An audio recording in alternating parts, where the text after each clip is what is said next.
تقدير الذات اني بتقبل نفسي زي ما هي، اني عارفة عيوبي وعارفة مميزاتي، اني عارفة امكانياتي وقدراتي، ان انا بحب نفسي زي ما انا. ده تقدير الذات. ان انا متقبلة نفسي زي ما هي،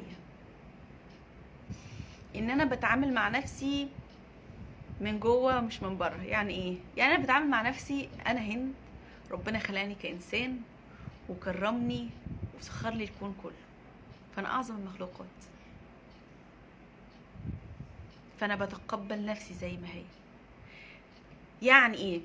يعني لو انا تخينه متقبله نفسي، رفيعه متقبله نفسي، لو انا بيضه متقبله نفسي، سودة متقبله نفسي، لابسه جزمه من على الرصيف متقبله نفسي، لابسه جزمه من اغلى براند برضه متقبله نفسي او بحب نفسي.